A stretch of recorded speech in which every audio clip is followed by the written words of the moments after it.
This is January 29th, 2002, and here we have Joe Lettery. Joe, would you like to tell us about your life here in Sudbury and when you first came to Sudbury? Well, when I first came to Sudbury, I was born in Somerville, Mass. That's 1935, and as early as I can remember, we've been visiting Sudbury, you know, and my uncle lived here, my two uncles, my two aunts, all my cousins. Who were they? George Mercury was my father's brother. George Lettery, I'm sorry, was my father's brother, and James Vincent Mercury was my father's brother-in-law. And then he had two sisters, Elizabeth and Camilla. Camilla was the Gennaro part of our family, and Elizabeth was the Mercury part of our family. And how they got involved in the greenhouse business, my Uncle George came to this country back in 1890 and was educated in this country and had a good education, was in the U.S. Navy in the First World War. And my Uncle Jim, I refer to him as Jim, but I guess their son calls him Vincent, but my Uncle Jimmy worked at Beckwith's greenhouse, which was one of the first greenhouses in town at the turn of the century, around 1890, 1900. And Jim was the grower over at Beckwith's, which was a big range. Which is located where? Which was on Pelham Island Road. And later to find out that I found out that he had the biggest greenhouses in the country at that time. They were over 300 feet long, and there were 4 of them.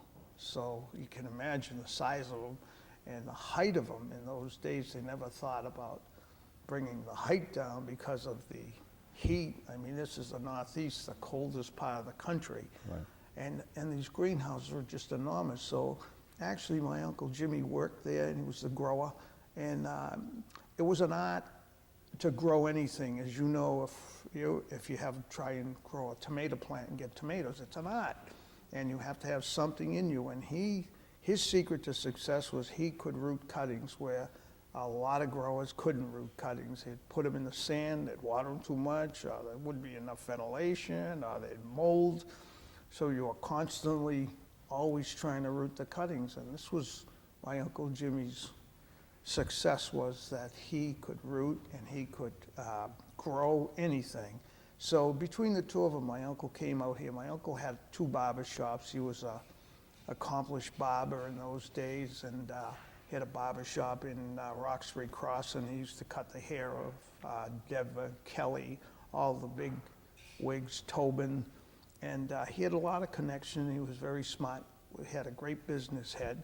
So he was called to come out to Sudbury and look at the carnation business, and the place on Route 20 on the corner of Landham and the old Post Road was up for sale. And of course, in those days, if you had $10,000, you could buy half the town. It's not like today.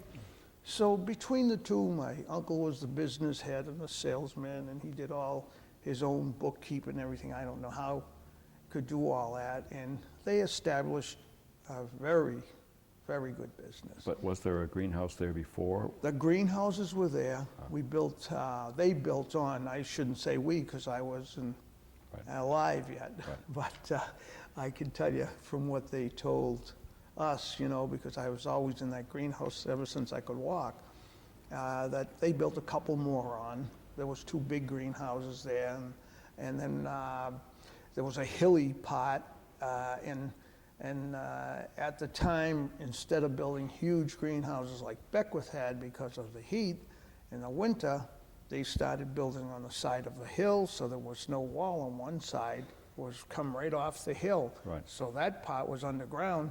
You didn't have the heating problem, and now you have a low range, and then another one below it, terraced down a little.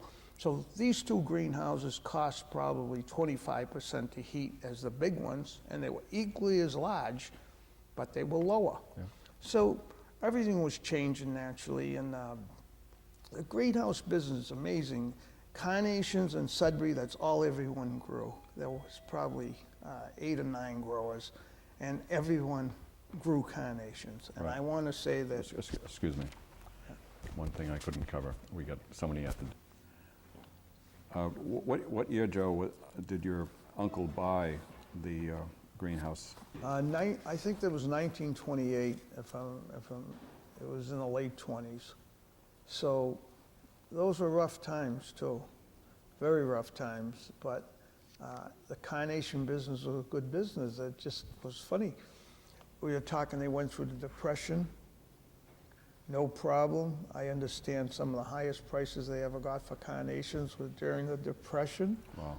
I suppose there must be a reason for it, whether there was a lot of deaths or there wasn't really much people sending flowers for joyous reasons during that time. But you know, there was some hard times. I went through the hurricane of '38. I was only 3 years old. I can't say that I ever remember anything other than the stories they tell about the chimney going down and all that. But it was the hardest business. You bought all your coal in the summertime. We had a huge chute that held, like 100 ton of coal. You put it all just above the boiler, and bin on top of the burner held 1.5 tons of coal. It's like a 1/2 ton on the bottom, and then we had wooden boards. We kept going up, so you shovel a coal and you put a couple more boards on. Now it's holding 1.5 tons of coal. Each greenhouse had its own bell wired up to the house. If it went down to 40 degrees, the bell went off. This would happen every night. Somebody would have to run over there, try and see what it was. Maybe the stoker went down, maybe the auger wasn't feeding enough coal in. Oh gosh. And then carnations would take, the reason why they grew carnations, I think, in this region was because it's not really a hot crop. It's what they call a cold crop. 35 to 50 degrees it will take. Right. So we try to run them 48 at night, 45, because not to use the heat. So it would go down, but sometimes it was scary. You'd think you'd lose the whole range because it'd be zero out, and you're trying to get the stoker to fire up some steam to get it out to the greenhouses. You'd have buckets in the aisle. There was no charcoal. This was before charcoal, so all we had was sticks and paper in the buckets. You'd have to light them up, and then all the plants would get full of soot and everything, so that was another problem. You had to wash them off. So it was a hard, hard business. In the wintertime, it's not a natural growing season. The natural growing season starts really in April, March, April. If you know, that's when your seeds, you put them in and they grow. But the wintertime, they don't grow. Then you're coming up against holidays where everybody just wants white carnations to dye green for St. Patty's Day. Nobody wants the red ones for that holiday, so what do you do with them? Now it's Valentine's Day, everybody wants the red ones. It's a crazy business, but I think our secret to success was we had, I know I'm prejudiced, but we did have the best carnation in the market at the time. So when my uncle went in the market to sell, he'd always have people waiting for his product. Then in later years, market conditions and things changed. My uncle was getting older. He couldn't go in the market, so we'd have consignment. We'd just consign them out to the market people, you know, and you'd have to pay a commission for them to sell your product. So my early recollections are, oh God, back when I was 8, 9, 10 years old, working in the greenhouse, watering, be 140 degrees in the greenhouse in the summer, and you'd have a hose for just a little kid, and it made no difference. So you had the water on you, on the ground, on the bench. So those are hard. And we would drag the water out of the hot brook. I mean, we didn't have wells or anything. The pipe, I mean, that's 500 feet away from the greenhouse. So we had a pump house down in my cousin's basement, and that pump had a pump all the way up to the greenhouse. Wow. Sometimes your pressure, you'd want water pressure, you'd have no pressure. Oh, it was horrendous. But when I'm telling, in the wintertime when you needed the product because there was a demand for it, half the time you didn't have it. And then in the springtime, everything comes on like gangbusters in the greenhouse. I mean, we'd pick 12,000 carnations 3-4 times a week. Wow. And more. Sometimes you'd pick so many, and The demand was up till the month of June, which was the wedding month. Everybody got married in June. That was the biggest month for flowers. And after that, you'd start ripping out as quick as you can and plant your new stock in. So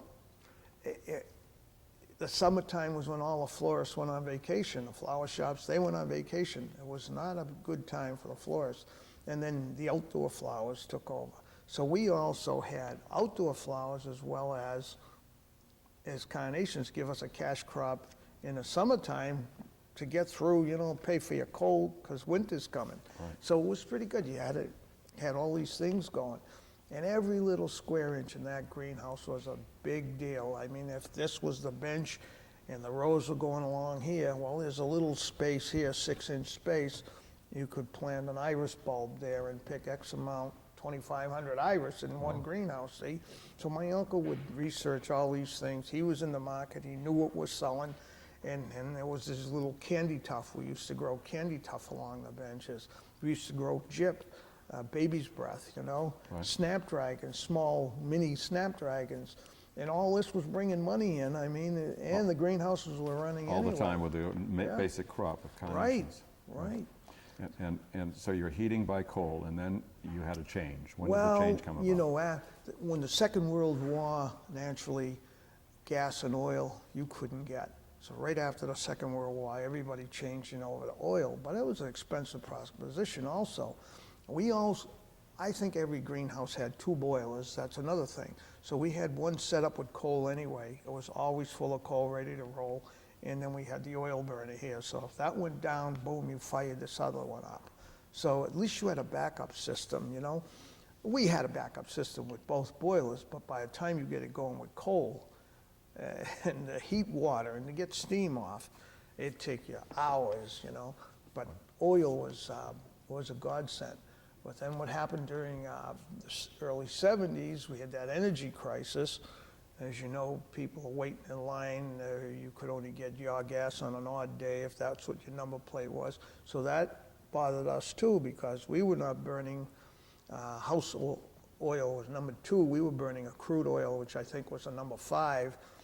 And then you had guys burning crankcase oil, and you had the Pierce brothers with trucks that used to go all around the gas station and pick up all the crankcase oil from the cars. And they were burning that. However, they had a way of burning it because it was heavy, and you had to preheat it and fire it through this jets that would burn it, see? Right. But that lowered their cost way down, and they could stay in business a lot longer than we did. But what happened to the marketplace changed because in early years, guys like Beckwith and Cutler's, they had these big Cadillacs to transport their product. Not that they were showing off because they had a Cadillac. That's what the flower box would fit in the back seat of the Cadillac. Right. And plus you had a heater to keep it warm, see? So they did ship carnations way back in the 30s, I understand, by train out of Framingham to the New York market and the Chicago market. And that was as far as they dared go because that was a wet pack, what we call a wet pack. You put a little ice in the box, and you had a lot of newspapers. We used to get all the newspapers we could get, the old newspapers, because we used to wet them and put them around the carnations. Plus we made sure we give them a lot of water, and we had to condition them, you know what they call conditioning on the flowers, cutting it, put it in deep water, chill it down, so now that flower will last for that trip. Right. So then all those things changed also because we started with mechanical refrigeration. They started with a dry pack. They didn't even care if the flower was ever put in water. Today they don't even put them in water. They ship them dry right from the field. Right. See, but not in those days. We didn't believe in those things. So all that changed the business. And when I was telling you about price, we were getting 20 cents for a carnation back in the 40s and 50s, if you can believe that. And we're still paying 20 cents for a carnation out of Columbia today, in the year 2000. So that 20 cents, I don't have to tell you what it was worth in those days. Yes. So I don't know, as a family affair, and all these greenhouses around town is the same way. The son went to college. Now he doesn't want to work 7 days a week and 10 hours a day in his father's greenhouse. This is what happened to, say, the Hardings, and this is what happened to the Krauses, and this is what happened to Beckwith's. His daughters went to college. They didn't want to be involved.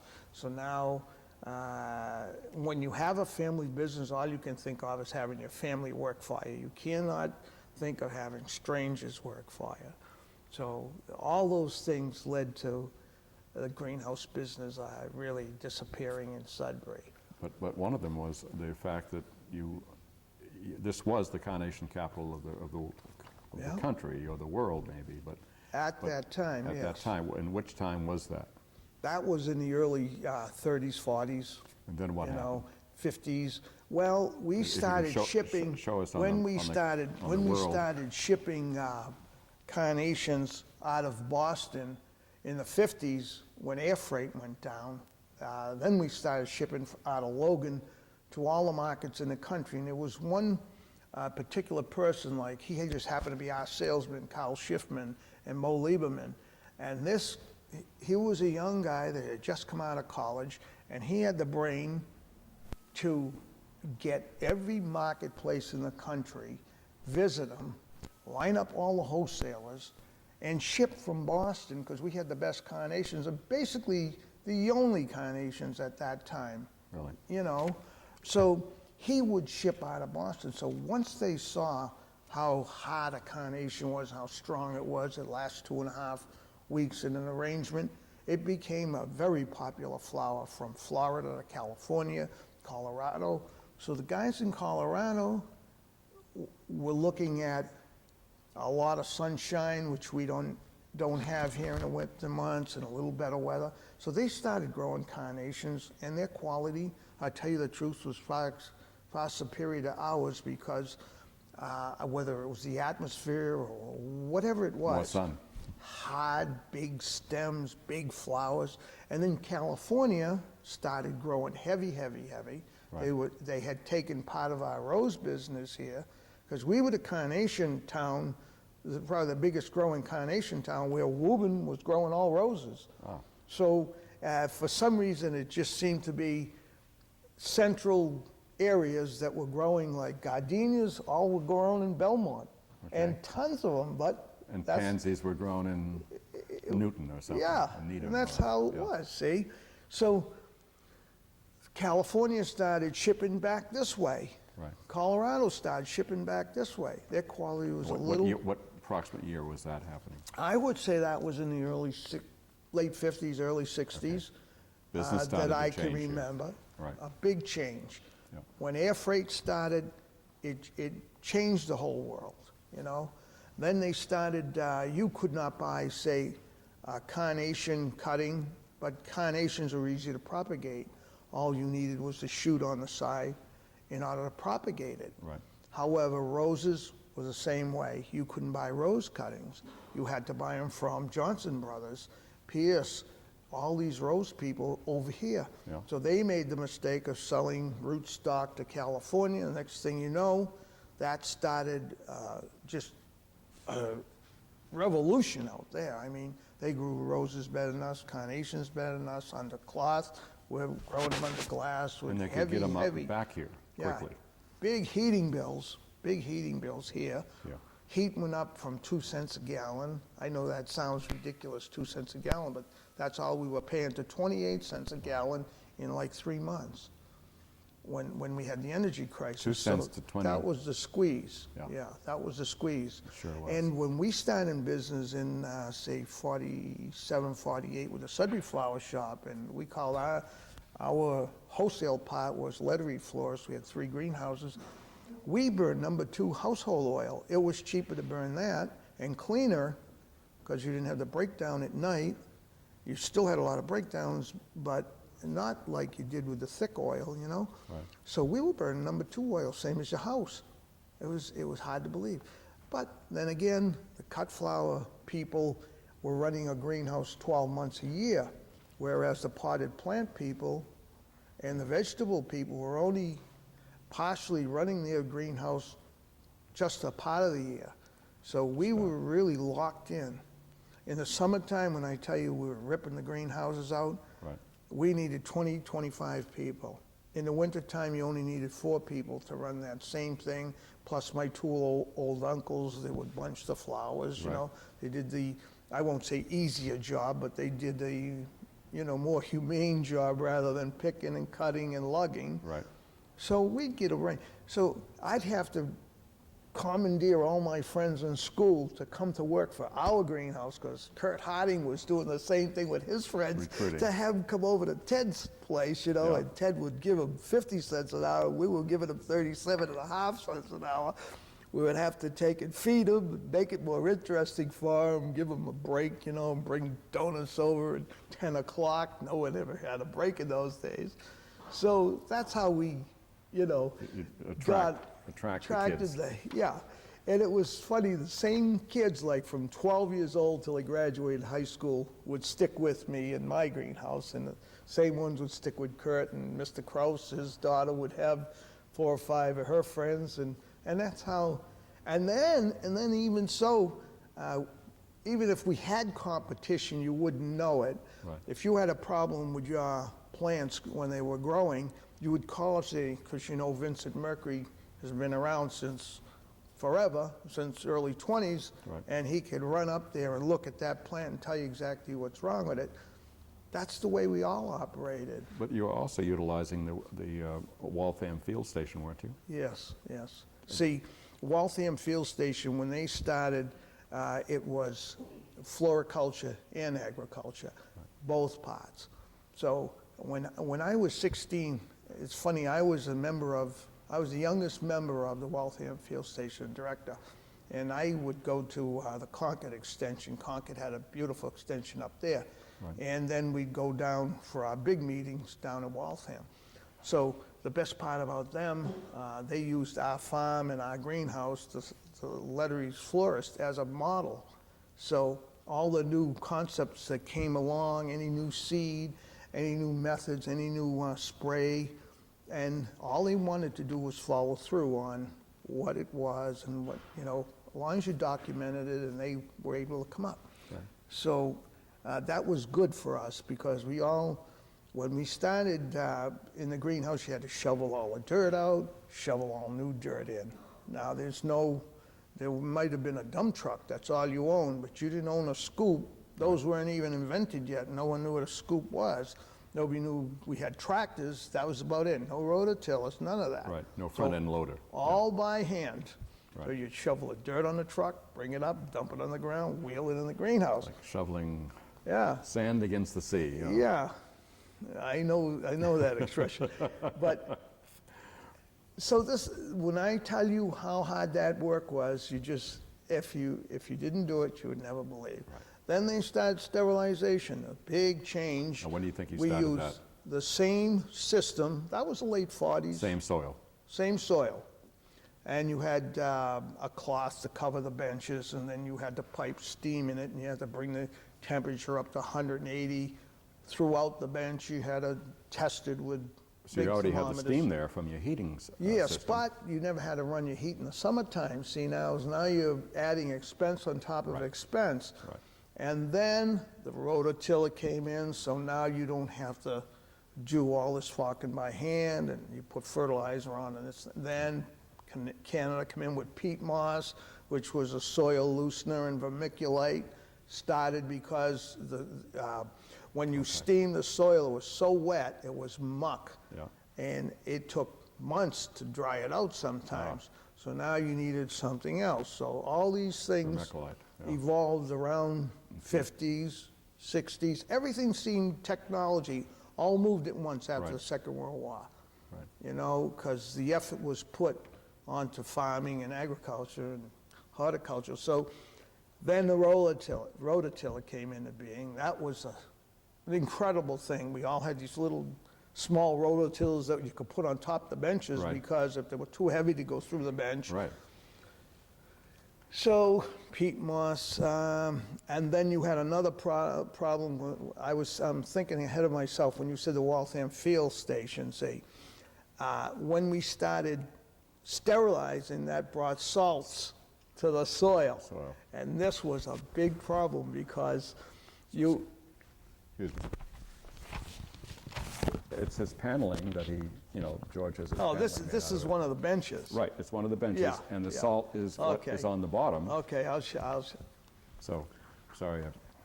Okay, so Okay, go. This happens to be a cutaway of one of our benches, and you can see all the lime and salt deposits on the bottom here.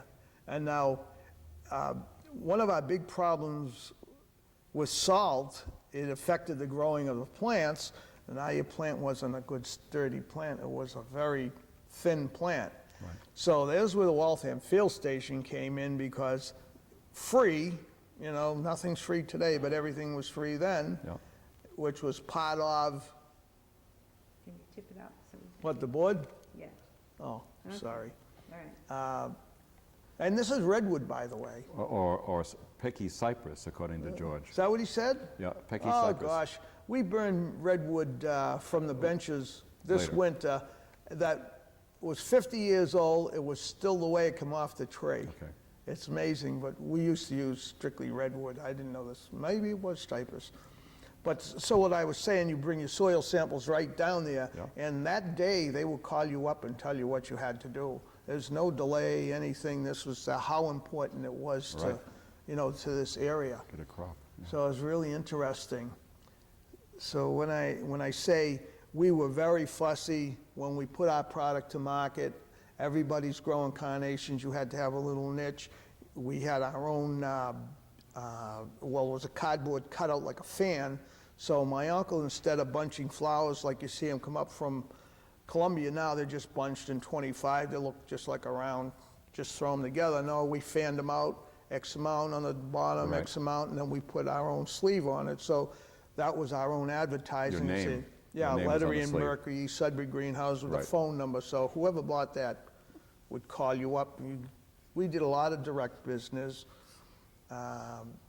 Because, once you had your name, like as my uncle would go into the market as well as coming out of the market, he had old tools in Waltham, and he had another florist in Watertown, another one in Brighton, and another one here and there. So a lot of our stuff went direct too, which helped, because if you took it to the market, You sold it wholesale. well, Got and less you money. were also at their mercy. Oh. You were also at their mercy. They named the price? Well, yes. Going price. Most of the time. When my uncle sold his own carnations, hey, if he wanted 25 cents and he couldn't get it, he would put them back in the box and bring them home. Bring them in the next day, it might be a little shorter the next day, see, and you get your 25 cents. But when they know they're selling for 4 or 5 different people. So what I did while I was going to high school, this is back in the 50s, I graduated 53, so I say 49, 50, 51, 52. I worked also in the market. I would bring my uncle's flowers in the market, and some nights, sometimes in the summertime, I'd have my own flowers, so I'd have 2 o'clock in the morning, bring his in, come back out, I'd be back out here at 3:30, load my own up, be back in there at 4:30, and put all these on the bench, and this Carl Schiffman, we used to pack and bring the carnations to the market, to the airport. So I used to help them pack them in boxes, and he had all kinds of, 15, 20 boxes maybe going. So I had a little truck anyway. Right. So it was good for me because he'd buy my breakfast, he'd pay me X amount, I'd go to the airport for him, then I'd go to school. I had to go to school, Regular right high school. around the corner here. High school. Yeah. So it was quite a life. And then at night, I'd be, like I say, How I'd many be days a playing. week, Joe? How many Well, days? 3 days, Monday, days. Wednesday, Friday. But depends how heavy you were picking. Sometimes you went 5 days. Yeah. And sometimes you had to go in at night, bring a load in, leave it in the cooler, and then go back in the morning and bring another load in. It's nonstop. And in the wintertime, I was telling you I'd be playing a basketball game. Yeah. I still had to go home and fill my uncle's hopper full of coal, throw a ton of coal in the hopper, then take a shower under the hot water pipe, put your clothes on, run home. Under a hot water pipe? Well, because the boiler was close and Yeah. the took a pipes shower would be, right there that's off the the only steam. the only place we had warm water. Right. And our propagation house, that's another thing, that had to be very warm, so our propagation house was next to the boiler room. Yeah. And my cousin was saying, how we used to propagate in plain sand, and then we went to a growing media, which was developed by the Waltham Field Station, and which rooted the cuttings overnight without all that bother. And then we found out that bottom heat was what pulled the roots down out of the shoot. When did the bottom heat come about? Oh, Late that 60s or something? that was another thing. I think Bartlett actually discovered that when he was rooting his geraniums, Okay. because at first they used to stick the geraniums and they'd put them on racks up along the greenhouse where, it's extra space, so we're going to root them up there, but nothing was happening. Right. So then they found out when they started putting bottom heat on it that in 2 weeks he'd have geraniums all rooted. See? I mean, we had some big guys in this town. We had, first of everything, John Bartlett, number one. Right. Excellent. I mean, he was an innovator of everything in the greenhouse business, because it evolved like the late 50s and 60s. Plastic came in. Now we see plastic everywhere, but there wasn't any plastic in Right. our day. It's all glass. So even the old greenhouses that were leaky, the ventilators were leaky, heat escaped. I mean, the biggest expense we had was heat, naturally. So all the greenhouses went from high profile to low profile. John developed a boom type greenhouse. Boom, what's that? It's made out of conduit pipe. They Okay. bent them over bow. like Quonset huts. Yeah. And then he developed a Dutch house, which he developed, and they're growing in Holland in that house, all low and all tied together. And the eaves were heated, so in the Northeast here we have snow, so you put the heater on when the snow comes and melts and goes down into the ground, then you shut the heater off if it's not snowing. And he developed all those things. It was amazing.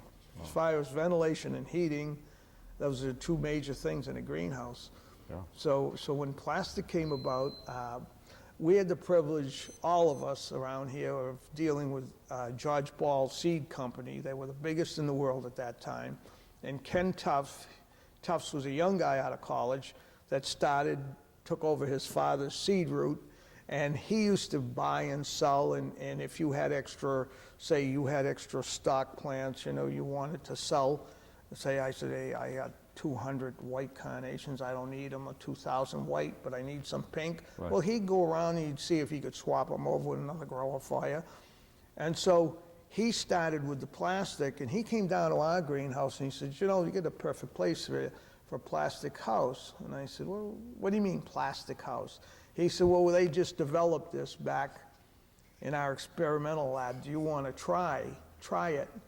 And I said, well, naturally, how expensive is it? I just got out of high school, I'm working for my uncle. I'm working with my brothers and sisters who were small down in the field. We have 15 acres of cut flowers growing outdoors. Okay. And we propagated all our plants, all the delphinium, everything in a couple little small greenhouses, Right. But we had already, when I was a senior in high school, we had already contracted to build our real show house, And so that was up. And so we got all the Mylar, which was a new product that it was a see-through product. They came out with this Mylar, and we got all that for nothing. Really? And all the technology to expensive, do it. too. All I had to do was put up the wood frame, and we did that with an old carpenter. They gave us the plans, we put it up to spec. All he wanted to do is make sure it was exactly the way the George Ball Experimental Station says it should be. Right. And then follow it from there. So we had all kinds of people coming from all over the country looking at this greenhouse. And as far as ventilation, there was no more roof ventilators, which was all the problem on the greenhouse was a Yep. roof ventilator, because heat rises and goes right through. Right. And then if the sun comes out, you got to crack the ventilators. If the sun goes in, you got to drop them. Right. So it was a manual labor thing. So then they came out with electric fans that went on both ends of the greenhouses. Plus it moved the air through the greenhouse, which was a big, big thing in the greenhouse business. If the sun doesn't come out 4 or 5 days, you start getting mildew on the ground, you have no air movement. Wow. So this was another thing that changed everything. But that plastic house at first, it was much more efficient, but It still wasn't the way it should be. Then they came out with a double layer of plastic with an air, Insulating. just Value. that air with a little fan that held it apart. So, Right. so those, it didn't cost anything to. And Cavicchio was actually the guy that, his father really started with those greenhouses. They bent their own conduit. too, They didn't yeah. buy anything. They bent it themselves. They made a bender, and they developed different ways of doing it, And then the plastic let the ultralight through rather than heavy sunlight through, which they found out was just what the plant needed and grew better.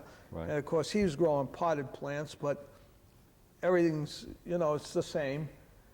So all those things, and then we were involved because if the hard part when you're growing something wholesale and you're bringing it in the market and it's selling for $1, and the retailer's getting $3 for it, that's very hard. So a lot of the old timers went into the retail business as well as the wholesale business. So we had the dream of, we started with Lettery's florist, then we had Sudbury Flower Shop. About 4 or 5 years later, we started with the flower shop, which was in, late 50s, Okay. 60s. I went in the service, came back out, we opened up the flower shop. That was 57. And it was a flourishing business. We're selling bouquets of flowers this big for $1. That's how we started, with a sign down the street, cash and carry, $1. We would sell, if we sold 20 bouquets of flowers on a Friday night to the guys going by from work, my mother would be so elated you couldn't talk to her. She would go crazy. We sold 20 bunches of flowers, And What do you think they cost you? well, it was all summer flowers Yeah, that we okay. grew. Because in the greenhouse, Wasn't we greenhouse. still stuck with the carnations. Okay. And we stuck with snapdragons and chrysanthemums. So we would have it for the flower shop. But it wasn't a business, though, that you made big money at. No, because no. Your costs were always so extreme. Yeah, and not only that, there was always like 8 or 10 people in a family involved in these businesses, and everybody had to eat, and some of us had better taste than others, so that was Richer taste. That's right. So what happened with us was a big family, but there again, my sister went to college, she went to teach. My brother went to work in the brewery because he had 2 kids, and my other brother went somewhere else. Then I went somewhere else because it just was so much to do. Right. But I was trying to think if I could think about something else that was really funny way back then. Well, I think the biggest change, in the industry was, first, we would prepare the soil in these flats. Then we would have to put the carnations in the flats. This was going on all winter time, and carry these flats, which weighed about 80 pounds, on your shoulder, way down in the Oh. greenhouses, put them all around the edges of the greenhouse. Okay. Now you had to put them outside like the 1st of May, harden them up a little bit, then plant them in the field, make big trees out of them, Yeah. and bring those inside in the fall, would Lots of dig them handling. out, big work.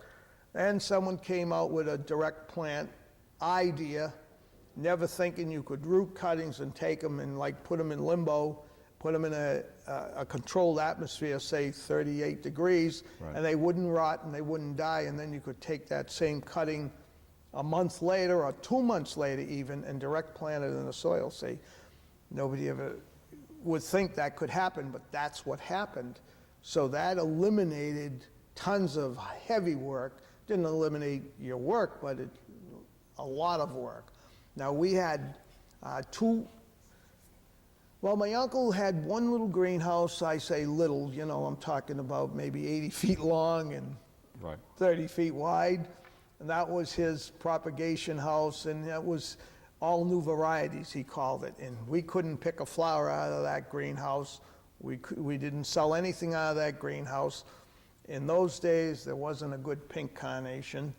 There was not a good, when I say there were pink carnations, but production is everything. You need a producing plant. So if it doesn't produce, it's nothing to you. Get rid of that and get something that produces.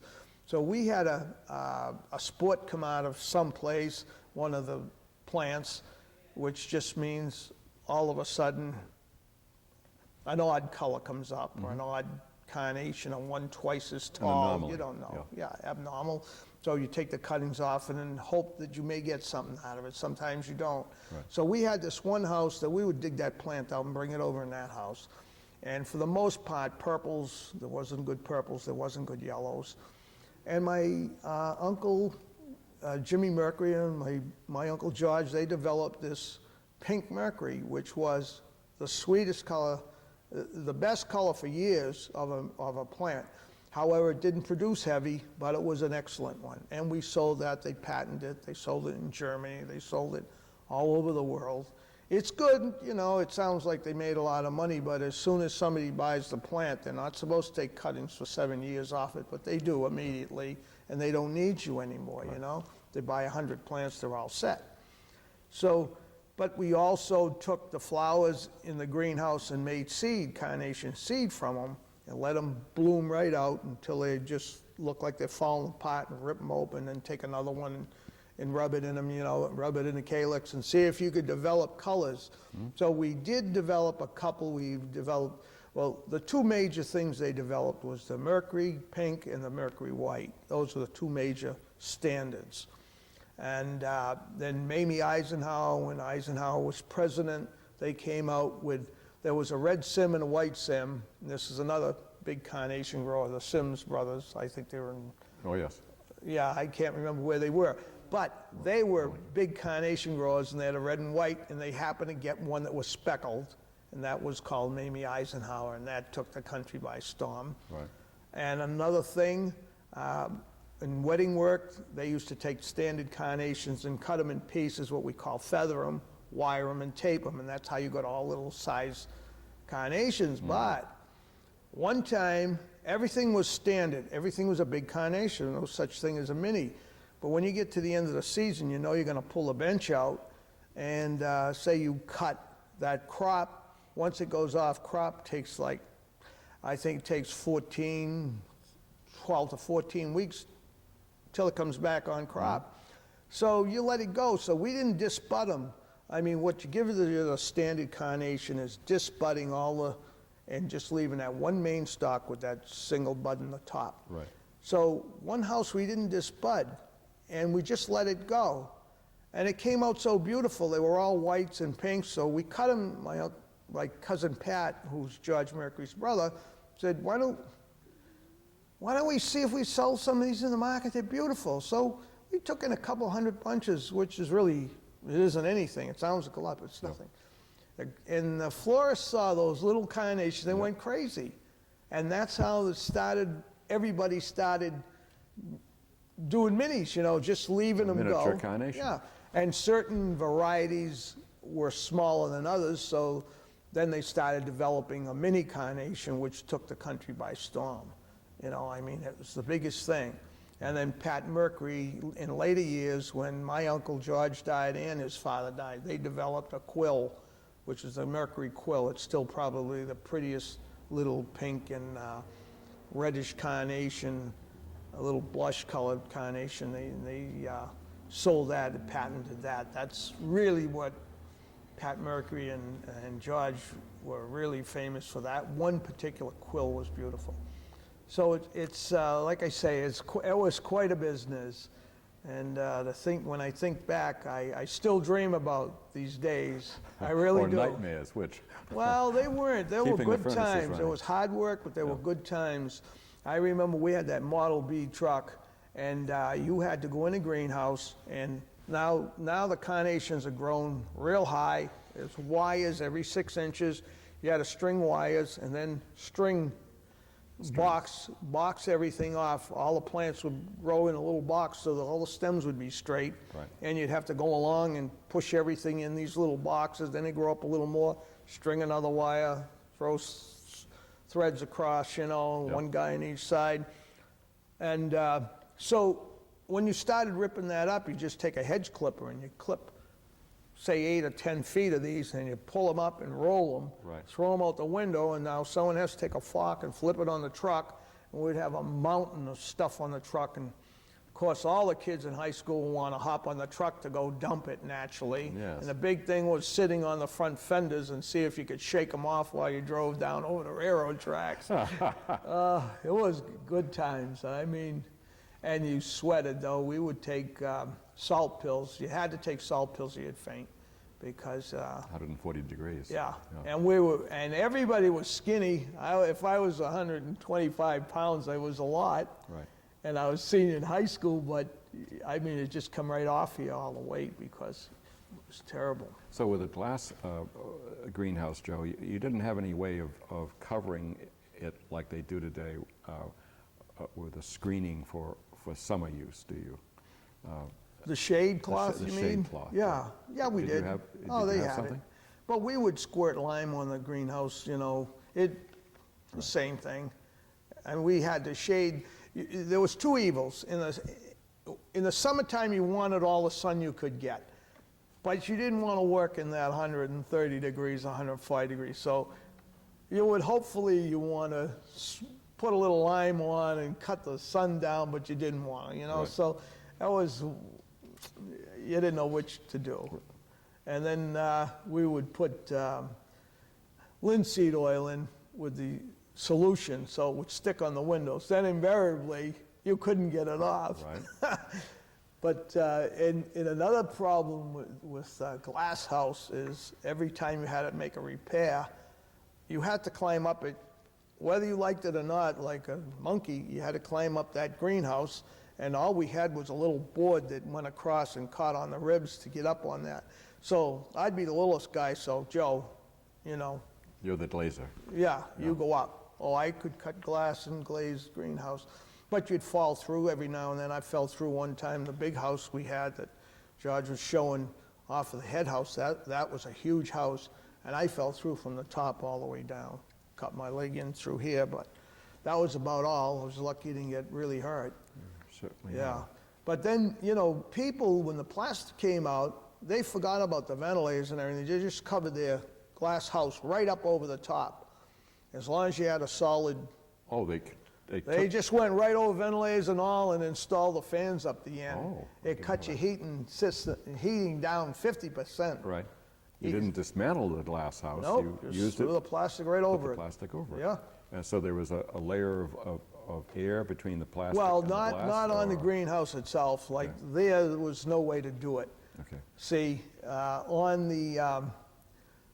on the boom houses that they made, yeah, they ran a layer inside the conduit and outside the conduit, and then they put a little fan. Only took a little small fan the guy devised to keep those layers apart. Right.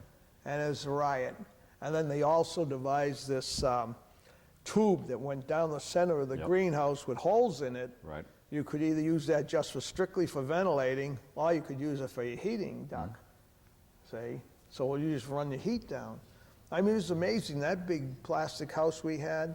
The glass house, I think we had 8 layers of pipe all around, hot water pipe. Okay. And that plastic house, we had one layer of pipe, it was a fin pipe, and all around the outside, it was twice as warm as the big greenhouse. Yeah? Wow. Efficiency. And it was, we had, the first year, I have some pictures that I were trying to find them. The first year, we grew snapdragon. As anything else, the ground was virgin soil, and everything you put in, I mean, my mother's holding up a snapdragon, had to be 6 foot tall and had to have a stem like your thumb and a head on it like this big. So all the snapdragon I cut out of that house were like that. I mean, we brought them to market. No one could believe the size of them. And then you cut them off like this high off the ground and leave just two or three shoots. I mean, what most people try to do is leave all the shoots they could because they thought they'd pick more flowers. Right. But the secret to getting that second crop right is to just prune them off, just leave 2 or 3 or 4 shoots so you get all nice. So we made enough money, I think that first crop paid for that whole greenhouse. And that was at Mercury's or No, Lettery's? that was down now On on Landon Road. Landham, yeah. Okay. Yeah, that was ours. So it's pretty good. So I don't know if, I think I talked enough. Well, I think we need to point out things in the map here. You have a stick. Well, we were saying what happened with the Colombian Right. connection and all that. If you can show the country. That came a lot later, really. I mean, yes, there were Colombian carnations in the 70s. Yes, there Right. were, but not to the extent that we have now. And one of the things that is amazing about carnations, I think I mentioned to you about the gladiola business. That's dead now. We used to get 25, 35 trailloads of glads every single week coming out of Florida, nothing. But the carnation business is still thriving and it's booming. It's still one of the best flowers because in Colombia now, they're basically, well, you can see it's the hot climate. They're growing them on the side of the hills. They're completely outside. Yep. You know, they're not under cover. There might be cloth cover, Right. which will keep the bugs out, but that's about it. And they grow a lot of chrysanthemums too. But there's another crop that used to be huge, and we don't see the chrysanthemums. Basically, it's all exotics coming out of Holland now because of the airplanes, you know. Right. A lot coming out of Israel too. Israel grows a lot of carnations, mostly minis, but Oh. they grow a lot. And that's all outdoors too. Right. Yeah. So that's what's happening now. Most of your carnations are coming all out of South America, you know. But mostly Colombia or Yeah, just Colombia all mostly. over? Or- Well, I'm not really, Okay. I'm really not sure now, Okay. you know. And there's some horrendous stories about, you know, checking the boxes in the flower Right. market and having other things in there. Other things in there you know, from and Colombia rolling that they papers grow. with it and stuff that grows down there. Right. But But from the New England, it went to Colorado. yeah, and then Colorado California. basically, then California as I remember it, and then, you know, American technology, American money, all into South America. It's the same, and agriculture went the same way, and the same way with this here. It's all our plants, all our rootstock, all the latest. That was a problem too. Some of these guys like Sims Brothers, they were thick about growing their own carnation, which was not the best standard carnation. It was a weak stem carnation and a weak head. But that was his, and he would never, you know, go away from that. But when you are in a new climate, in a new country, and you're buying the best rootstock we have, Right. and you're starting out with disease-resistant, mildew-resistant product that the American grower didn't have the chance to do because he developed all that, you know? Taking advantage of Yeah, of American absolutely, technology. absolutely. The So- same with the grape business. You know, you couldn't buy a grapevine unless you bought it from California. Okay. And now, you know where all our grapes are right now, they're all Chilean. Oh, okay. You see, and all that's American. Yeah.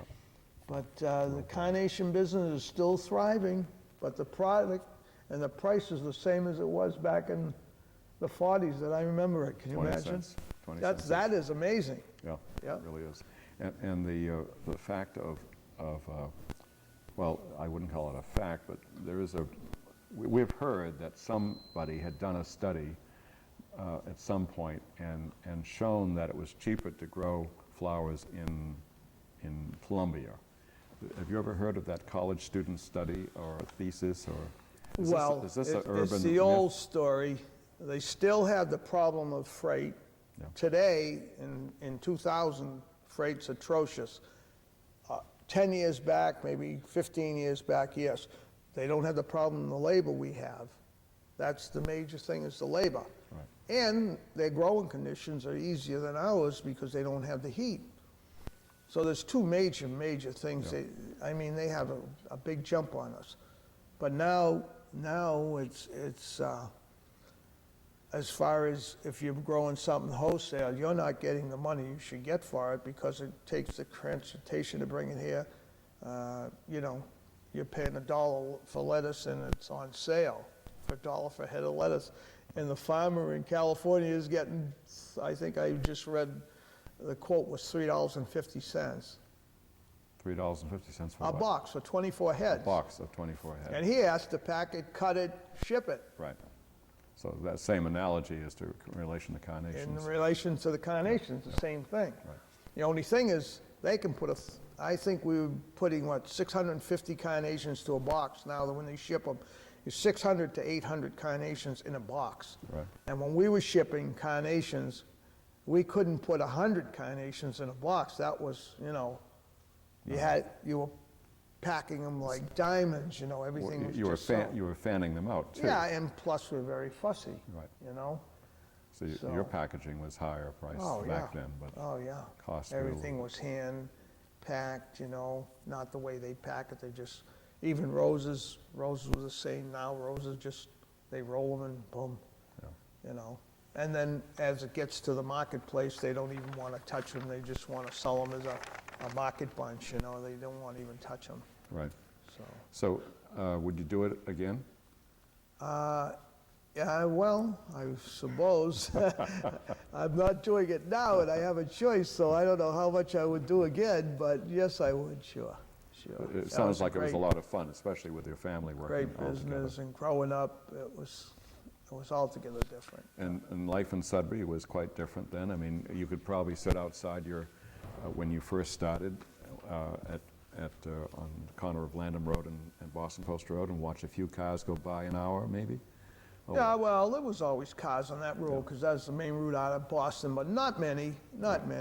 And we'd get through a day's work, and you would sit down outside, and you'd have a glass of wine, or you'd have a little sandwich or something, or a piece of cheese, shoot the bologna, after working 10 hours.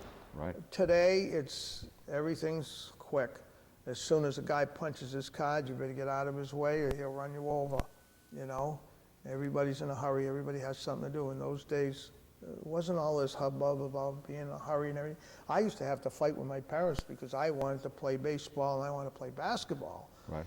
And we were all in the same boat. Kurt was in the same boat. His parents wanted him in the business, and Frankie Kraus was the same boat, And just to graduate high school, you had to fight in those days, because a lot of our kids just never graduated high school, even though they wanted to. They were out on the farm working, And not to say it was a hard life then. Right. We all seemed to survive. We all had money, but you worked for it, and it was a different life, that's all.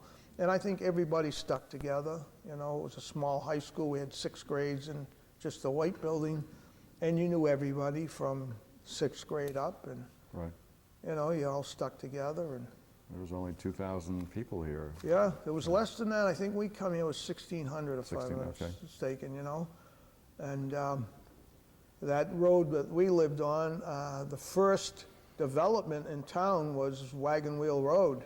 Oh, And that was the first actual Vano from Wayland bought that 18 acres. That was a little farm in there. They had a greenhouse, and it was right alongside of Ames's house. Right. And they sold those, and they built all those little houses, and that was, oh my gosh, that was going to be the end of Sudbury, because there was a few little here you come. bungalows. Yep. And that's where it all started, right there. And that was right alongside of our farm. Nobody bothered you, nobody said anything.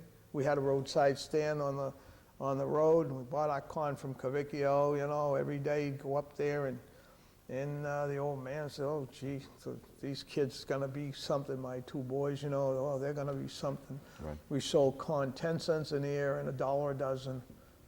And I mean corn that was this big, beautiful, Right. And the Cavicchio started, he would grow mostly annuals, in the springtime, marigolds, petunias, all those things. Right. He had a bunch of little sash houses, and that's how they started. Sash houses. Yeah. He had a couple little wood frame houses, and he had his boiler caught on fire, and he had a big fire, and then the next thing you know, his son came into the business when the father got old, and he had a lot of technology, a lot of brains, but very hard work, Yes. On top of it. So they switched into a lot of perennial growing outdoors, and all flower growing inside, the same as Bartlett.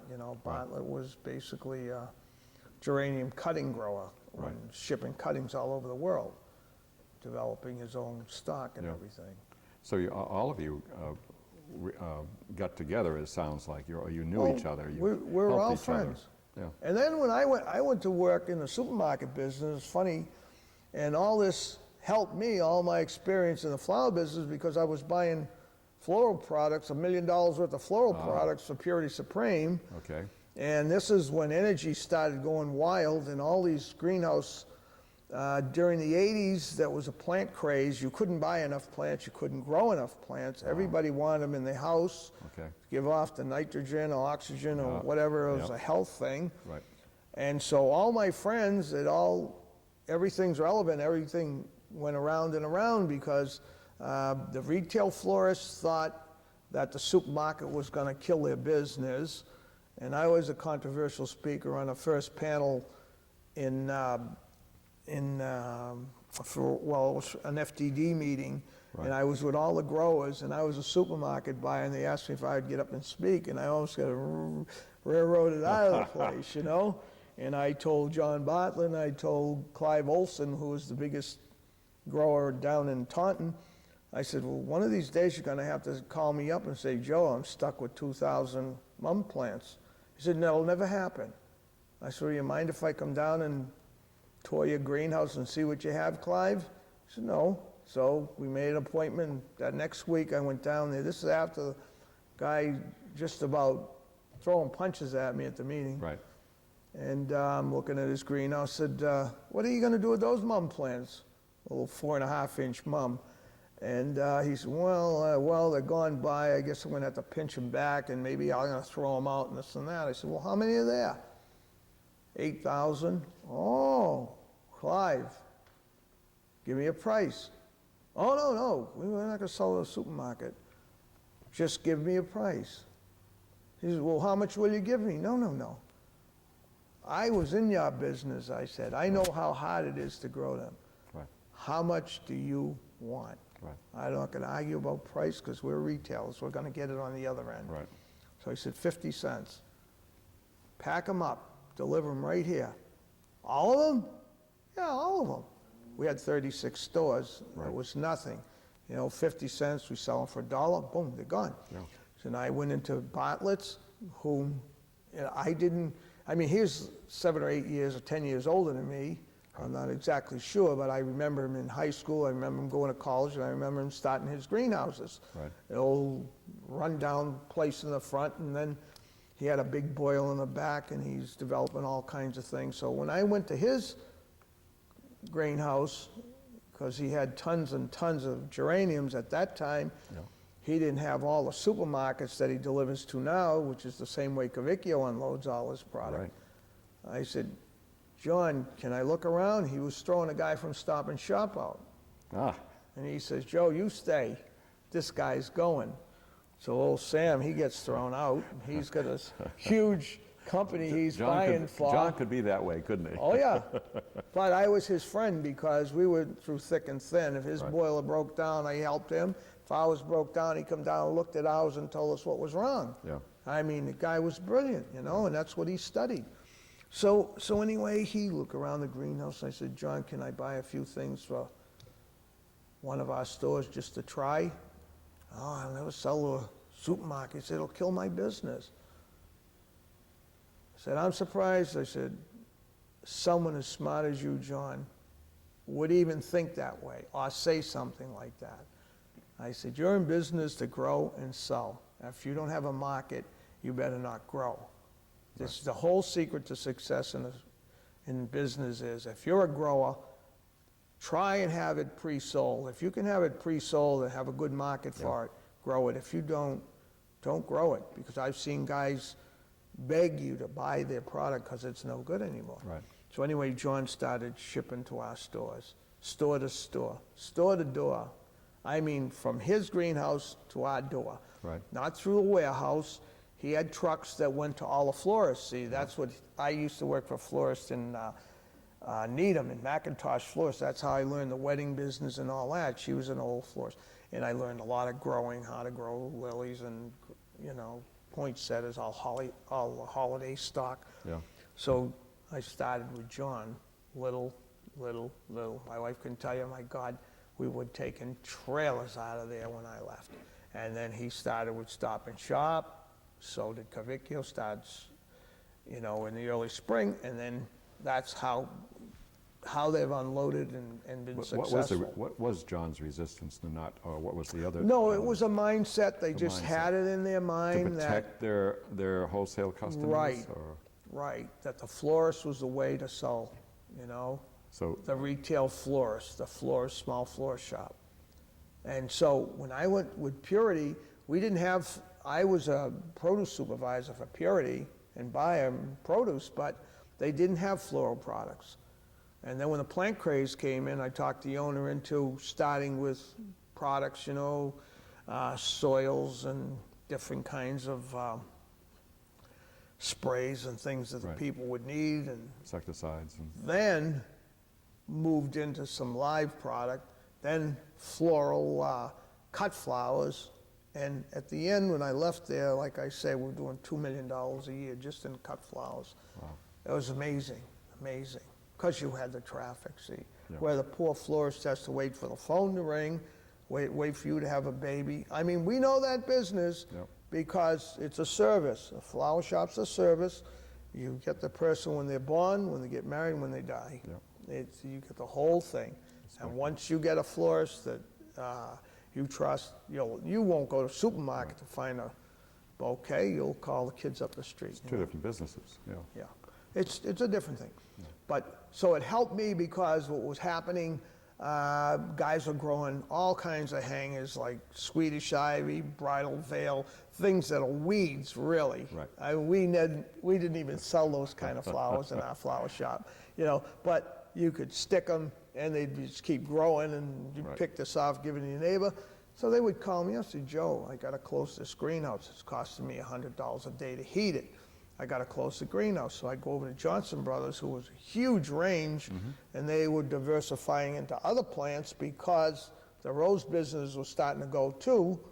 That was in Framingham, wasn't it? No, well, there was Johnson in Okay. Framingham. No, Woburn. Woburn, okay. Johnson Brothers was the biggest. They're still there. Okay. And, but they're a wholesale outfit now. They buy and sell to florists, deliver, just a big service. So I'd go over there, the guy'd have like 4,000 hangers in the greenhouse. It's November, what's he gonna do with them? He needs an outlet and a quick outlet. And I do the same thing. I'd say, well, okay, how much? Well, what do you give me for them? No. How much do you have to get for these plants? Right.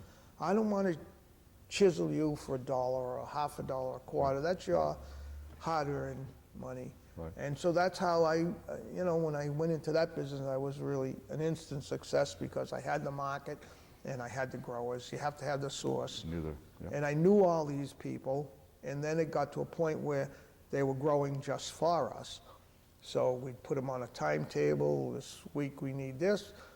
For the holidays we need this. So many to a store. They delivered it. We didn't have to look at it. And Johnson Brothers, he unloaded. We had like warehouse stores like Kmart, Walmart type warehouse stores. Purity opened like 6 of them. So we weren't looking for the long margin in those stores. We were looking for a quick dollar. Right. So if I gave the guy $3 for a hanger, I'd sell it for $4. When everybody was selling it for $10. Sure. So we cleaned out one greenhouse for the guy, 4,000 hangers, I think it was on a weekend, in 3 stores, cleaned them out. Amazing. Yeah. And he brought them over, and he displayed them in his racks. Oh, okay. We didn't even have to better. touch them. Right. He put them on his racks. Settling up. So one thing led to another, But most of the greenhouses are down everywhere. It's not only Sudbury. Yeah. It's just too cold in the Northeast. This is not the Yet, place. in Canada, they're still, Canada is subsidized by the government. See? okay. So for liter of oil, I guess it's liters up there, I think, the government pays 40% of the oil. It's quite a bit. Yeah, it's quite a bit. that certainly Yeah. is. And they've also built, they also have the new format on the greenhouses. The low profile, Okay. all plastic, Yep. the latest of everything, see? And energy, they recoup energy today, which we never did, Right, off of everything that's running that's got heat. yeah. they The lights, everything? yeah, to get it back in, Yeah. see, which we never, what do we know about those Okay. things? Well, thank you very much, Joe. Yeah. It's been very enlightening. We do want to, I guess, perhaps stand up and point out where your business was. Yeah, I And, can show. You have a pointer right there. We had, let's see, well, here's Ames down here. Here's Beckwith's right here. That's on Pelham Island Road. Yeah, That's that road that goes to the back in East Sudbury to Wayland. And my uncle, Lettery and Mercury's East Sudbury greenhouses, right there on Route 20. Those structures are still standing. That's that eyesore that's, should someday come down. yeah, But I tell you, those huge blue spruces in front, when I was a kid in high school, 12 years old, they were this big. I believe it. We planted those. We had, my uncle was a stickler, my Uncle George Right, was a stickler for landscape. His hedges in front of the house had to be this high. Everything had to be perfect. yeah, All the lawn was all greenhouse soil. All in between the greenhouses was lawn that we had to cut with the lawnmower to keep all the bugs down. Yeah. See, very important, because if you have weeds this high, all you're doing is attracting. You have your ventilators open, everything's coming in the greenhouse. Right. So all that was immaculate. And for me to drive by there and see that today, show place. I just It cringed. was a show place, right? It was. And the greenhouses inside, Right, the walkways, you could eat off the walkways. really? Wow. Yes. And when we pilled buds and all that, we all had to have aprons. Everything had to go in an apron. I'll tell you a couple of quick stories, funny stories. In the wintertime, the poor pheasant, there's been millions of pheasants down Yes. in our area. My cousin Pat Mercury and I bought pheasants from Sears Roebuck. Got the little small chicks like. Yeah. And there was supposed to be 50-50 hens and roosters. There was 5 roosters and 195 hens. And that, Heaven for the roosters. oh, I could show you on that picture, where I said the stand was there. Well, Right. underneath was the hen house, and we had our tractors in the garage underneath. So we let all those pheasants go, but Yeah. they were tame, they stuck around the house. Right. But in the wintertime, we'd throw corn and everything at the end of the greenhouse, and we'd leave the door open a little like this, and you get 4 or 5 cock pheasants walk right in the greenhouse, shut the door, and they'd be in there for a week walking around, eating off the Eating all the ground, and bugs, like or- chickens. And another time we had a deer, a dog was chasing a deer, and it ran out of gas right in front of the door, and we carried him in. Well, Pat Mercury was always there. He was more or less, he was my godfather, and he was like a father to me. Right. And we brought that deer in the greenhouse, and poor thing, his tongue was hanging out.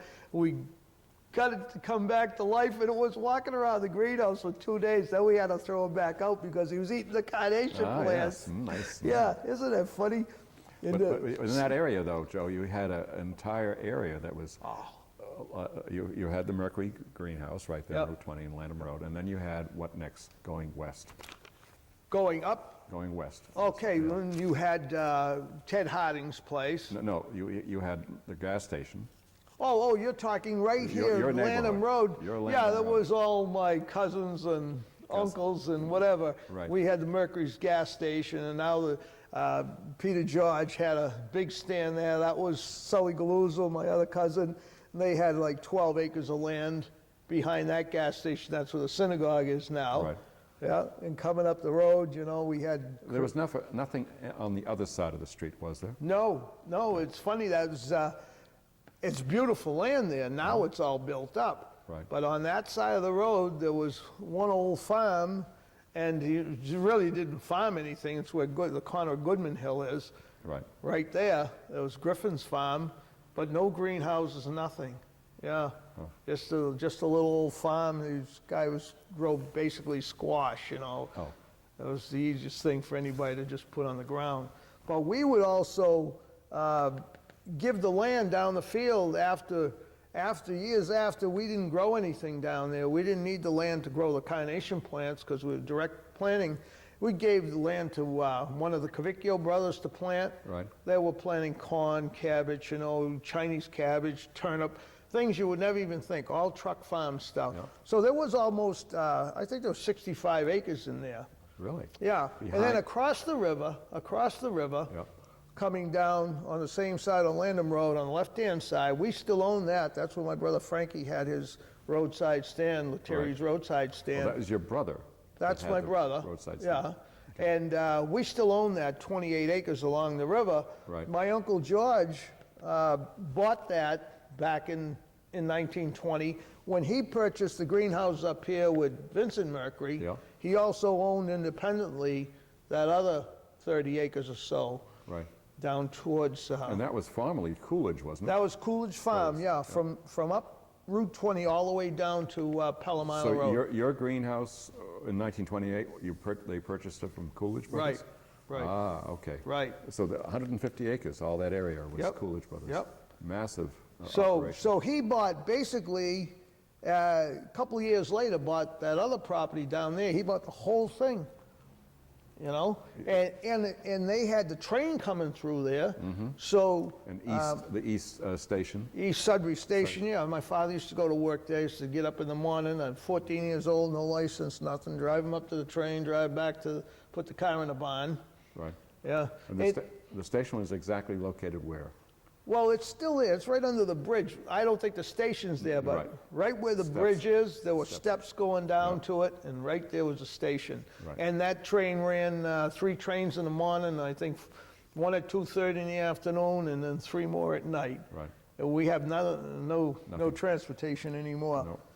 But to tell you, I was starting to tell you, oh, my uncle built a 2-family house. That was back in the 20s. He had a builder come out of, another cousin of ours, come out of Malden or something. They built that 2-family house right next to the farm stand. And that whole area, the train would bring all the manure and everything out from Boston, from the Okay. horses, From the because horses. there were Stables. no cars from all the stables, and they'd dump it there. And that's what made all that soil so rich, because they had Where would tons. they dump it, Joe? Well, right alongside in my uncle's land there. Ah, okay. And then Aubrey Borden also owned right next to him. Right. And he was a selectman in town, and he farmed every little piece of land that wasn't, you know, that wasn't used. He Yeah. farmed. I mean, everybody farmed. Yeah, that was. There's a big farming community. It certainly was. Harvey Fairbanks, he farmed everybody's land, you know. Right. And we never charged, you know, as I remember on a place right behind where my brother's stand is, we have probably 10 acres open in there. And we just let Cavicchio farm it. He didn't pay our tax or anything. We just let him farm it to turn the land and keep Right. it going until we finally started using it. Instead of laying it, having Yeah. it go fallow, yeah. And, you know, he got the land all going good, and then we started using it to plant flowers down there and everything. Right. But it was very fertile land. It was an unbelievable, With all that whole area. With all that natural fertilizer, it would be. Yeah, organics matter, they call it Yes, today. yes, right. Yeah, so that was quite interesting, really. And Nelsons were on the corner here. They had a huge, huge farm. Nelsons were where? On the Nelsons corner were on the corner of Pelham Island Road and Landham. Okay, on the left or and- the right? On the left, On the left, still on okay. the same side of the road. And then as you turn down, it's all, Federal Reserve. Oh, That- SVT or? Yeah, all that Federal Reserve Okay. land, that was Nelson's farm. Okay. He had some 55 acres of corn, the best of everything in there. So no greenhouses? No, Okay. no, All no. outside. See, they were strictly truck farmers. Okay. Yeah. And then you had Smith, is listed in the 1942 assessors record, Smith, on Stockbridge Road. no, No, I don't okay. know. All I know is Lester Smith had the mink farms. Okay. You know, that was Lester Smith, Stock Farm Road. Stock Farm Road? Stock Farm Road, I'm Yeah, sorry. that was Stock Farm. Lester Smith. That was Okay. the mink ranch. Just the mink I ranch. also was the head breeder of the mink ranch down there Oh. because I would go down there and work for him. There was only 2 hard seasons they had, in the spring when they bred them and in the fall when they pelted them. Right. You know? And anyway, he was a great guy. They started on Route 20 right up near where the dump is now. That's where he started out. When he come out of World War II, he had a mink ranch right where the dump is, on top of the hill. Okay. And he In sold Sand Hill. that to the town of Sudbury, but that was when we were kids, that was a big gravel pit. That was Stiles gravel pit. That was huge, huge business. Right. They always thought the road would be flat there one day because One they were day. going to take the gravel from both Both sides sides. and it would fall That down. was the joke, yes. But it yes. never did. Never did, no, never got that far. So coming down the road, I mean, we had Ames Farm. He was on both sides of the road. He had about 150 acres of orchard, you know. Right. And on the right-hand side of the road was Eric Johnson's father, all the Johnsons. Where was that? That's right opposite the Lettery's farm stand. Okay. Yeah, that whole area in there, it's still there. Oh, they're still there? Yeah, Eric That was Johnson was the water commissioner for this town for years. He's still around. Yeah, And so that was their farm. All the way down to, and R.B. Nelson, like I said, was opposite us where the Sudbury Flower Shop was. Right. And he was there for years. then And he was an innovator of a few things. He made the first mixed pans, you know, the cemetery pans. Oh, yes. But he, what we call knockouts, we used to all use 2.5-inch clay pots. Yes. And save them. Right, It's not, Recycle. so you knock the plant out, so they used to call them knockouts. Right. And we'd save the pots, you know. And so Nelson, he was a great grower. I mean, the Nelsons were the best. And he grew all kinds of, you know, marigolds and pansies and this and that, put all together in a mix pan. And he started selling those way back in the 20s, and that's how that started. And that was his biggest holiday, was Memorial Day. He'd get everything ready, and Everything then was geared for he'd that. start shipping. Wow. One guy in that whole greenhouse. really? Yeah. One-man operation, Yeah. And his wife would help him out. Yeah. Yeah. incredible. So that, you know. When you went up the hill, going west, you had on the... Well, we you had old Ted. enough to remember who was on the right and the left? And, Well, we had Ted Harding on the left there. And, where Cloud9 Toys is, that area. yeah, yeah. And they were modern. Hey, oh, that was greenhouses. a modern place. It was Steel. a big, big place. He had them, yeah, everything was the latest. I don't think he ever had coal. I think he was oil all the time. Right. I mean, I'd go over there and help him sometimes. I mean, when we get planted in and then somebody be in trouble, the whole crew would go up. Wow. And even if it was 6 o'clock at night, to work a couple hours for somebody to help them get their greenhouse planted or bring something in or Yeah. something, and not get paid for it, you Not know? get paid. This is just, And they're paid employees to that might be be doing it, of yours, or? well, I'm Sometimes, talking the yes, family sometimes. Oh, family. mostly, not the Okay. high school kids and Yeah, stuff. yeah. But we had like 6 or 8 family working there full-time, you know? Right. And you just go. I mean, there Help each wasn't other. any question. Neighborliness. Yeah, there was another greenhouse over in Knobscott, off of Knobscott Road, but it was just in the Framingham line in the hole. That was Evans's greenhouse, and another one of our paisans, my father's friend, he was the head grower over there, and he was always having trouble.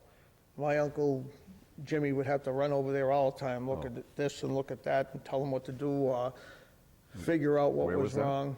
That was right off of Knobscott Road, but going down a little where that little brick house, you know where that old brick house is, right on the corner, maybe 2 miles down? In Framingham? or- Yeah, oh, I okay. think it's over the line. Yes, it's in Yeah, Framingham, right. he was down that road. Okay, They had a toward big Garden in the range Woods. laying right in along the river there, beautiful range. Okay, I think his name was Evans. And we'd have to go over there because that was a good friend of ours that he might have a problem, help out. yeah, or Right. be short on help, you never know. right. And, So you spoke of Kraus. You want to point out where Kraus was? well, Kraus was up On this other map. uptown. See the other map? Right, yeah, that's right. Over here? Yep, right there, yep. Oh, yeah, right here, right uptown, Sudbury Center. right up in the center. And before Yeah. that, it was Hawes, in that same location. There was, yeah, that's another Hawes though. Well, no, it was the same Hawes, Ralph Hawes. Ralph This Hawes' was? father and It grandfather. wasn't Leroy Hawes? Yep, started there. I thought that was Leroy Hawes up there. Well, it's the same family. Yeah, same line, family, same brothers. line, yeah. Like Leroy Hawes was the cattle commissioner in Massachusetts, Oh, I didn't know that. Elroy Hawes, and he had a lot of cows up in North Sudbury, and then Aubrey Borden was the agricultural commissioner of Massachusetts. Okay, And when my uncle was sick, I'll tell you an interesting story. He was my Uncle George was very sick, and he was in the VA hospital over in Jamaica Plain, and he didn't feel he was getting the treatment he was supposed to be getting, you know? Right. And the doctor's this and the doctor's that, you know?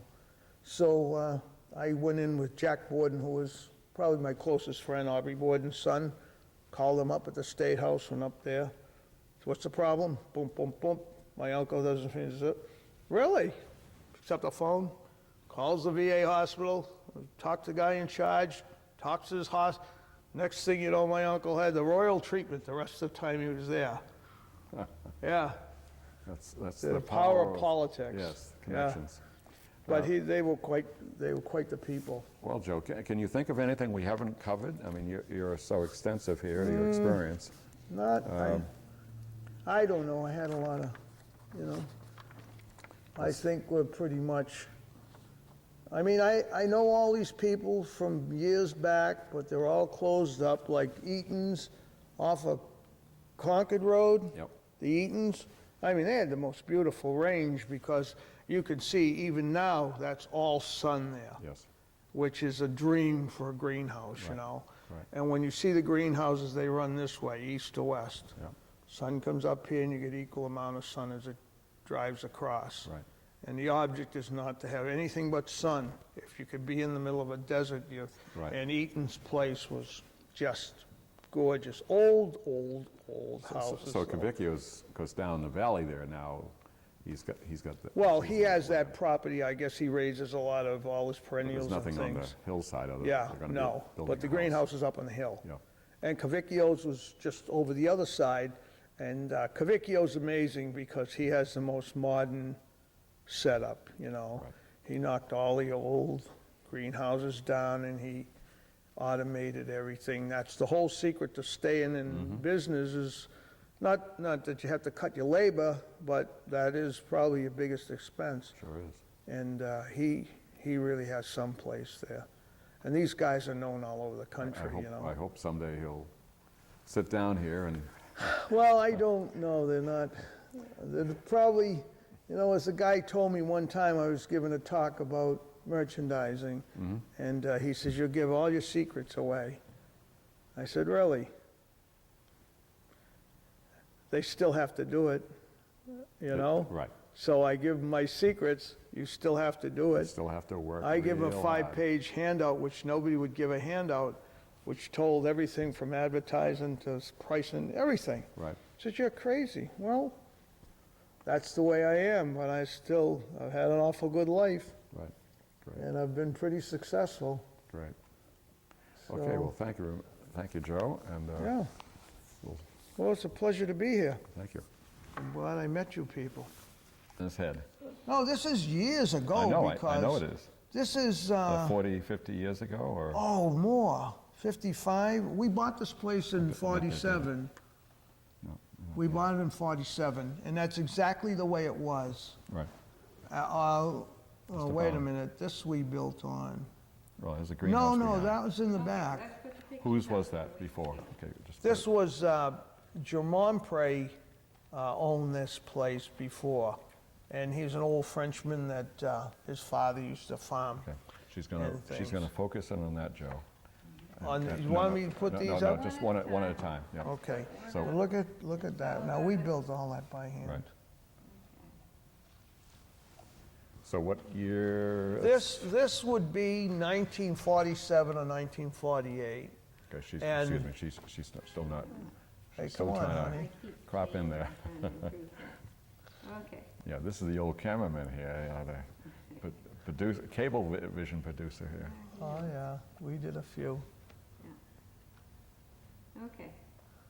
Okay, this is the original barn where the Lettery Flower Shop evolved from this old barn. And who owned it? And Jamon we purchased this property from Jamon in 1947, right after the World War. And it's interesting now, that was 17 and a half acres. I'll even tell you what we paid for it if you want a real shock. $7,200. Now, this is only the barn. The barn was livable. It had a cement floor, it had a little room upstairs, had a little outhouse in the back, and it had a garage on this side, and then off of here, we started building the flower shop. But you can see it even had a little old greenhouse in the back of it in those days. And I can see my brother Frankie here, I don't know, he couldn't be more than 37, maybe 8 or 9 years old. He's standing on his head, and I know it's him because he's the only one that always walked around on his hands out of all us kids. So that's amazing. Did he do that in the greenhouse? No, Walk on his no, hands? no. He, you had to get him up first out of Okay. bed because. Here we are looking after. And now, this is, let's see, we have the plastic greenhouse I was talking about here. We have the big lean-to, and we have a huge greenhouse in the back now. So this, and we also have a retail area on this side that we use basically in the winter to sell Christmas wreaths and trees out of. So this is probably 60, 61. And it's in on there. Landham Road, Right on Landham Road, And- 87 Landham Road. and it burnt. And this building burnt right to the ground. When was that? That was in 1980, would it be 88, somewhere? Okay. 86, I think, And 1986. you didn't rebuild? No. No, but the front remained, part of it remained. So the garage, big garage and things in the back, and my brother Georgie fixed up the place, and he ran it as a wholesale and retail for maybe 4 years or 5 years. And now everything is gone, Right. just the Now let's look garage. at the range on, Okay, now, this is, let's take these down. yeah. You can see this here, as close as we can figure, this is around, Excuse me, we oh, got okay. Sorry. focusing. It's a tough one because there's so much glare. Okay, the Yeah, I know. glare is above the greenhouse. Okay. Can you get it? We're okay. Okay. So this is Lettery and Mercury's East Sudbury greenhouses. This is what I was mentioning about George Lettery and Vincent Mercury owned this greenhouse since 1928 when they originally bought it. And you can see the railroad track, which was very active at that time and not anymore. Now it's not in use. However, someday I think might see that open. And Route 20 was just a small thoroughfare going up through there, you can see. And the range was there. That was all the greenhouses we had, period. And that's the little propagating house I was talking about right there, where Right. we tried to make all new Cutting. kinds. And no, there's the cutting houses off of the boiler room down here. This is where we made all the new seeds, all the new colors, and tried anyway. But Right. we did develop quite a few different things, especially a purple one. That was another carnation that was never purple. No one ever thought they'd get a blue or a purple. And There you did. still isn't a blue, but There is a purple. we had plenty of purples. Yeah, that was a And violet color. all from sports, in other words. Well, some from sports, some that we made seeds out of, Okay. tried to make seeds. And the right-hand side of the road, it's funny, now it's all houses, but there wasn't really anything here but an old farmhouse there. But here was Mercury's gas station, Landham Road starting down this way, Mercury's gas station, and this is Peter George's stand over here, which was owned by my cousin Sully Galuzzo at the time.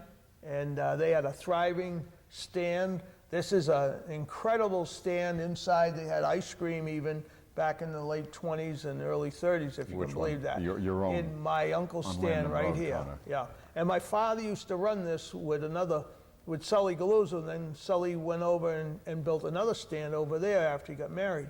So this here, believe it or not, Henry Ford used to stop here, Babe Ruth, whom I've seen, Right.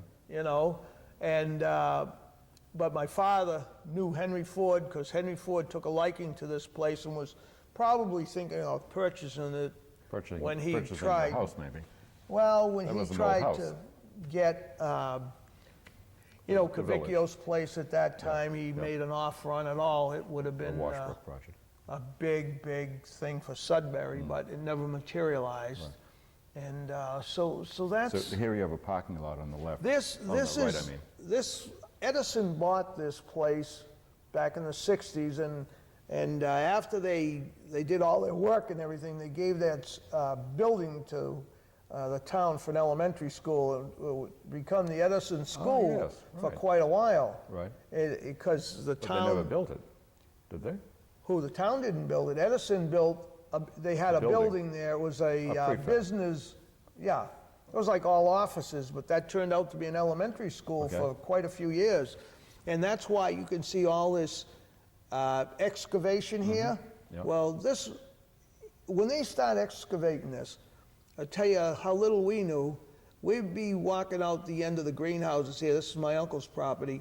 And this was all Indian arrowheads. All Really? kinds of artifacts. They just dug all that up. Really? There's a monument over here. I don't know. I can't remember who is buried there. You There's know, a monument on the corner of your there property. was one right in there, and I'll bet you it's probably still there. A I don't gra- think a it's on grave our site. property. It was on this. It was right on about the line, Mm-hmm. but I don't think they could disturb that. I'm not certain about that. But that's why you see that all open. But that was Borden's farm. When we were going full force, Borden So planted that Audrey whole Borden. field. Aubrey Borden. And that was good soil before. Oh, that was Where the it's sand best. now. That was the best, yeah. They Yeah, well, took- that's a lot filled in there. Oh. They threw a lot of fill in there because they needed a hard pan, because they were bringing these big, huge trucks and Okay. everything in and unloading. That was for the power line that went down. So all the Through. good manure from the Boston Yeah, stables they- was deposited where? Well, it would come out on this freight car, and it would be dropped along here Okay. on both sides, from what I understand. And he would get some, they would get some, whatever. Yeah. They wanted to get rid of it. Sure. I don't think it was anything they had to pay You weren't for. buying it, yeah. You know, I think it's just to get rid of it. Right. Right. Yeah. So this is quite interesting. I mean, looking back and seeing, this was a thriving metropolis, I'm telling What you. year do you think that was taken, Joe? I know because I can see these cars are 56s.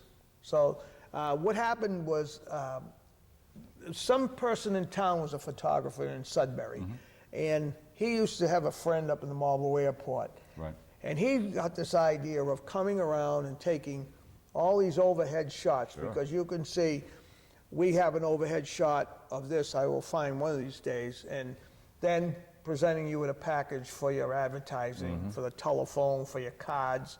Right. And we had this particular thing on the screen. This was on the screen at Natick Drive-In for 5 years. Really? And that's what made our Sudbury Flower Shop business. Okay. And I was in the reserves with all the guys from Natick and Framingham. They knew you. And they see letteries, and then Right. boom, boom, boom. So that really helped us. And that's what this is all about. That's what all these overheads were. Right. And the same person sold my uncle big pictures and everything. We have our pictures somewhere, but I couldn't Was find it, them. was it Mr. Davenport? I'm Who did not that certain. At Marlboro Airport? I'm not Davenport certain. Nurseries? Or I'm greenhouse? not certain. Okay. Yeah, isn't that amazing? Yep. So that's how come all those aerial photographs were taken. And he took the whole town everywhere. Right. Then afterwards, before, when Raytheon came into this town, they did all the aerial photographs. They did the topography of the land as part of their project for the whole town. Oh, And that all came from Raytheon's, yeah, okay. yeah. I have a few of those things if you're interested. Well, thank you very much.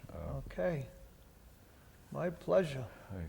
The other pictures are showing parades and things that they're part of your life. Well, those are basically, we were in the Chamber of Yeah, Commerce, yeah, you know, right. and and the fire department ran all that. But then when they started, the 4th of July parade was always, and they started with it was quite interesting. I bought a 60 Chevy Impala, and we mounted the sign on the top of it. Right. And they decided, well, they were going to give out, we didn't know it was cash prizes, they were going to give out prizes for the parade. So Right. we won first prize, so I come home with the envelope, never look in it, bring it home, we put it in the kitchen. Yeah. What, about a month and a half later, we open it up, there's $100 in it. Could have been earning interest. $100, you know, that was like better than 1,000 You today. sure was. Better. 1960? Yeah. Yeah. And so we opened the envelope, and here it is, $100. And this is what we're saving quarters in the piggy bank to pay for our son's birth. Right. Oh, gosh, isn't Yeah, that great, The parade though? is a big, it still is a. Yeah, I big wish I brought deal the here. other picture. I had the one of the car with my son when he was first born. So now, I mean, you see how big the parade is now. I mean, and the floats and the competition But going they don't on. do the homemade floats like that, though. I mean, No, we did some real nice ones with trailers and labor of love. everything. Yeah, Especially since you had a totally natural materials there, right? yeah, They're yeah. all Oh, yeah. flowers and We, vines. we and were trees trying and- to do it like the Rose Parade. That was Right. our first idea. You know, when didn't- we decorated the car, we made all kinds of corsages and we put them on the car with Right. Scotch tape and took half the paint off it afterwards. But anyway, it was such a thrill, you know, just we're doing this live greens, Right, live flowers, right. everything, Rose you parade, know. right here, right? Yeah, it was really something. And that was, I think, during the Vietnam War, Safe in the Arms of Freedom. I think that's where that came Sounds like from. it sounds like 2002, yeah. Yeah, yeah. We're reliving it all again in Yes. Tora Bora. Yeah. Yeah, isn't that something? We did an American flag out of all carnations right there. See it? Red carnations, Yeah, white red, carnations. white, What'd you blue. do for the blue? Well, we You tint dyed them. Yeah, we tint them. Oh, okay. It's a dip, you know, you just Is it a make- dip instead of you don't put the flour in it? To It goes- absorb? Yes. Well, you can do it that way too, Okay. but even today, the absorption part, like when they make green carnations, Yeah, it's so hard to do now, they just, different. half of the time, you know? Because George had a story about dyeing them with the Oh, yeah. flouring and dyeing. Oh, yeah. Yeah, it was like green ink Yeah. with a thick green dye. Right. And that was another thing when you cut the carnations, you couldn't put them in water. You had to put them right in that dye because, So, you know, once carnations absorb a little water, then you're not going to get that much more into them, see? Right.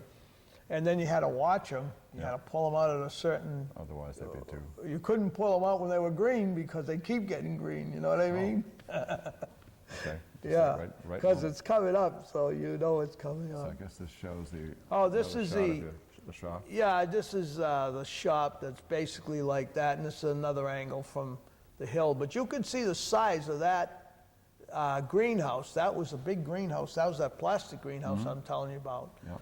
It was built on the same idea, same architectural model as a regular greenhouse. Right. But only it was covered with plastic, and it was only 2x6s and 2x4s. It wasn't fur. The and Mylar one. Yeah, because a regular greenhouse, you need the ribs on the greenhouse that held the glass alone were a fortune. It's all milled wood, you know. It's Right. all red wood, Okay. and the sills are all fancy. You know, I mean, there's a drip sill on. There's a Okay. hole in it to take the moisture. Everything is pretty unique when Custom you, made for when you greenhouses, stop to yeah. know. It's very easy to make a greenhouse, but you have to know how. They're all a pipe frame. But this is the interior of our flower shop. See, that we made windows in front of the barn, everything. Oh God, it was all designed by hand. Inside was all knotty pine, all the way up. When that caught fire, it went up like a bomb. But that's how it goes. So Well, we had quite a place. You've moved on, I guess, yeah. Yeah. So- Oh yeah. So, okay. You know. again. I'd like to make a copy of that using laser technology. We can make a good copy of that. And flatten it out for you. Yeah. We could have that for a while. Yeah. Because that's a rare piece. Yeah, well, my sister wants this back, Okay. so you use it, and Okay. as long as you return it, Yep. that's fine with me. Good, good.